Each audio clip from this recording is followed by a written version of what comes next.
There's no denying that the Toyota Tundra is a bit of an old truck. In fact, this current generation model has been in production since 2007.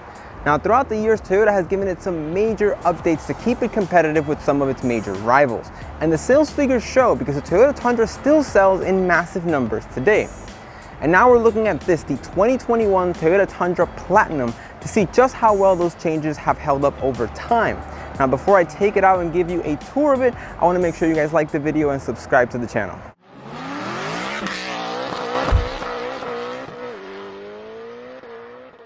Alright, so now we're behind the wheel of the 2021 Toyota Tundra Platinum, and as that name suggests, this is the top trim model, which starts at over $50,000 here in the United States.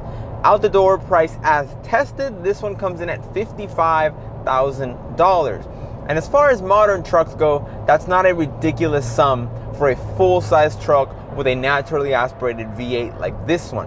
However, as I mentioned before, the Tundra has been on sale for many years. But thankfully, Toyota has done a great job of adding new tech to it here and there to keep it up to date with competitors like the F-150 and the Chevy Silverado.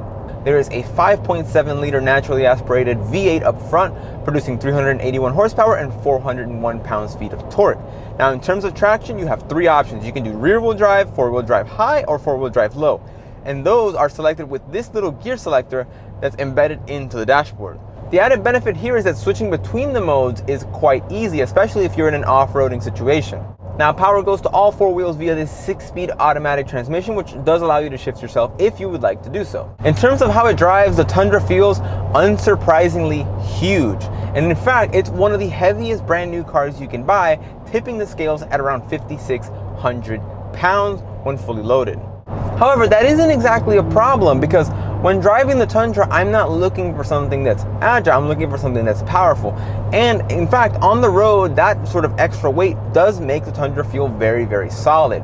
On the highway like we are now, it feels supremely comfortable. That's something else that's worth pointing out, because this is a body-on-frame pickup truck.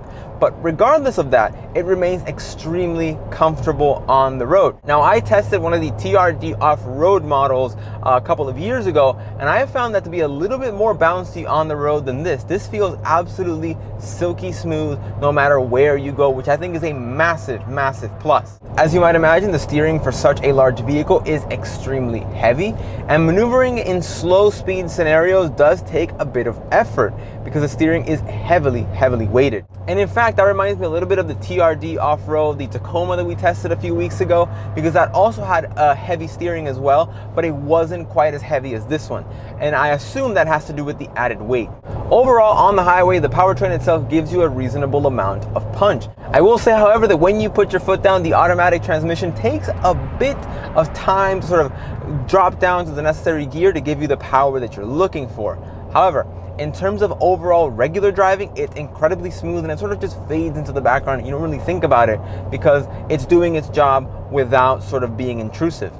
It is worth noting, however, that when you are taking a turn at speed, you really do begin to feel how heavy the Tundra is, because as you make your turn, you feel that weight shift and the whole truck begins to lean. Now, don't get me wrong, it's not dangerous by any means, but it's just something to consider. In terms of braking performance, I wasn't particularly impressed with the Tundra's brakes.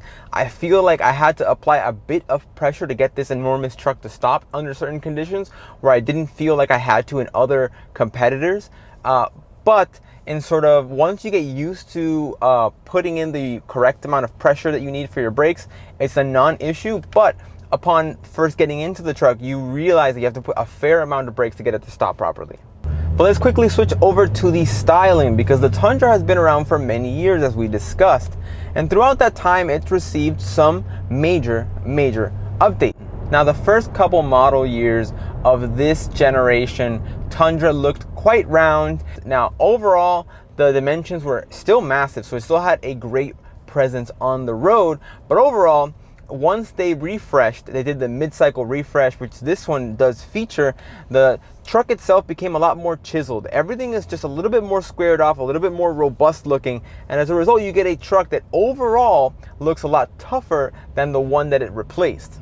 And that carries over throughout the exterior because now you have LED lighting up front, you have brand new taillights, the grille is absolutely enormous, and even the addition of new trim levels and colors make the Tundra sort of stay a little bit more fresh with the times rather than being completely outdated based on its age alone.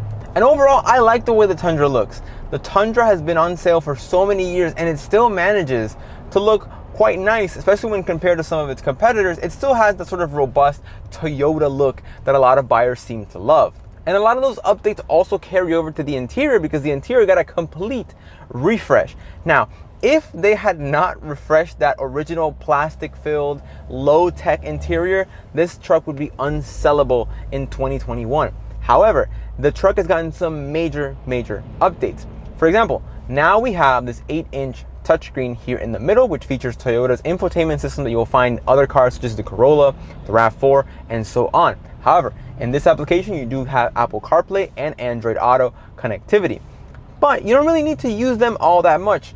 I wasn't a huge fan of Toyota's infotainment systems when I started using them in other vehicles, but at this point I've gotten so used to it that it's very user-friendly.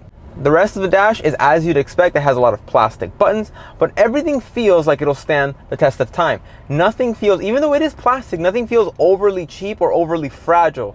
So given how robust this truck is, you can expect your interior to also last and not break with time. I do also appreciate the brushed sort of silver metal looking touches in the dashboard.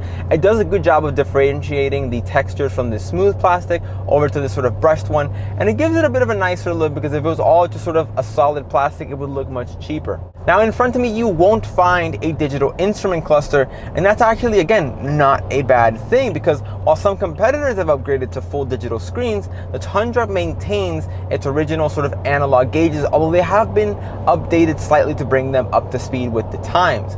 But as a result, like everything else, everything looks very robust, like it'll stand the test of time, which is kind of what you want with your Tundra. However, the best part of the interior has to be the leather appointments you get with the Platinum trim level, because you'll see on the dash itself, on the right side, there actually is a quilted leather panel, which looks great. And as a result, that transfers over to the seats as well, which something that has to be said about the Tundra is how enormous and comfortable these seats are. I am, again, not the biggest person in the world, but someone significantly larger and taller than me could easily fit in this truck without issue. However, if you are going to use the Tundra as a work truck and you have to sit in this seat for many hours at a time, it will be no problem at all. In terms of interior sound deadening, it's not absolutely the best, but overall it's definitely manageable and definitely something that you could definitely put up with on a daily basis. It's not going to be super luxury car quiet, but again, I don't find it as loud as I did the Tacoma, the TRD off-road that we drove a couple of weeks ago. Now, one added benefit of the not perfect sound deadening is the ability to listen to that exhaust, because when you put your foot down, the Tundra actually makes a good amount of noise. And it actually doesn't sound half bad. That's one of the perks of still having a V8 while some competitors are using 6-cylinder and 4-cylinder engines. Now, to fully test this Tundra, we did take it off-roading. And to keep things consistent, we took it to the same trail that we took the TRD off-road, the Tacoma that we tested a few weeks ago, just to have a direct comparison. And I found some very interesting things. So for example, the Tacoma, the TRD off-road, felt a bit bouncy and it had a lot of body movement while off-road. It actually managed to feel quite comfortable while off-roading and didn't struggle for grip in any situation or felt sort of unsettled. That's something I really do appreciate, even though the fact that this isn't an off-roading trim, nor does it have chunky off-roading tires. So if you're considering a Tundra for your daily driver, but you want to go off-road in certain situations, you can absolutely do that without a worry in the world. So there we have it, the 2021 Toyota Tundra Platinum. As far as daily driver truck goes, this is a very good one. Given that it is the most luxurious trim, it's one that'll be very easy to live with. The suspension is smooth, the engine is powerful, and the best part is that if you buy one of these things, it'll last you a lifetime. Toyota's reliability record is second to none. And with that, I want to thank you so much for watching. Make sure you guys like the video and subscribe to the channel.